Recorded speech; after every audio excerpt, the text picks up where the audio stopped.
Halo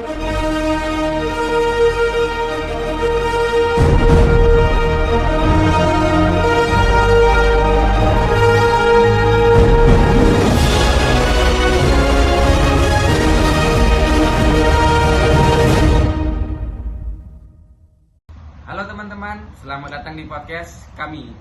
Pada kesempatan kali ini kita akan membahas tentang peternakan sapi ramah lingkungan dan berkelanjutan. Topik ini cukup menarik karena saat ini kebutuhan masyarakat terhadap produk peternakan terus meningkat. Tetapi di sisi lain kita juga harus memperhatikan dampaknya terhadap lingkungan. Sudah ada Rokan dan Alif yang akan berdiskusi bersama saya. Oke, halo teman-teman.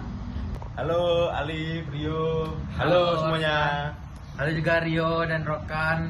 Halo juga semuanya. Langsung saja kita mulai. Oke, Rokan, kalau mendengar istilah dari peternakan sapi ramah lingkungan dan berkelanjutan, apa yang pertama kali terlintas di pikiranmu? Kalau menurut saya, peternakan ramah lingkungan itu adalah sistem peternakan yang tidak hanya berfokus pada hasil produksi, tetapi juga memperhatikan dampaknya terhadap lingkungan. Jadi peternak tidak hanya memikirkan bagaimana menghasilkan daging atau susu sebanyak-banyaknya, tetapi juga bagaimana menjaga lingkungan agar tetap baik untuk jangka panjang. Oke, berarti konsepnya bukan hanya soal keuntungan aja ya? Betul, keuntungannya tetap penting, tetapi juga harus jalan dengan kelestarian lingkungan dan kesejahteraan masyarakat sekitar. Oke, kalau untuk Alif, menurutmu kenapa isu ini semakin sering dibahas?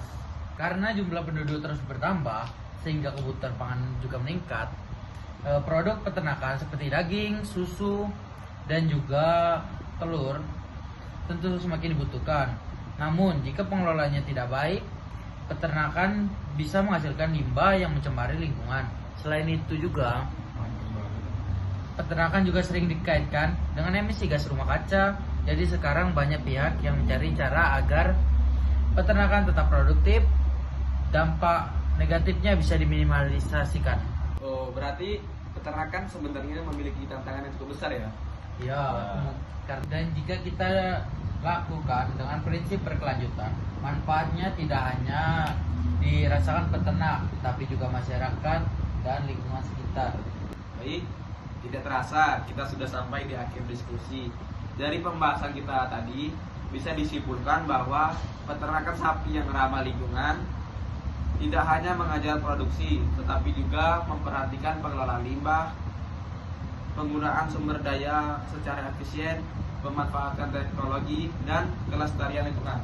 Dengan menggunakan cara tersebut, peternakan dapat terus meningkat dan berkembang tanpa mengorbankan kebutuhan generasi yang mendatang. Terima kasih kepada Rokan dan Alif yang sudah berbagi pengalaman dan pendapat dan pengetahuan pada podcast kali ini. Terima kasih kembali Rio. Terima kasih kembali untuk Rio. Semoga ilmu yang kami sampaikan dapat bermanfaat bagi pendengar Dan juga untuk masyarakat semua. Ya. Dan terima kasih bagi teman-teman yang sudah menonton podcast kali ini. Sampai jumpa di episode berikutnya. Wassalamualaikum Warahmatullahi wabarakatuh.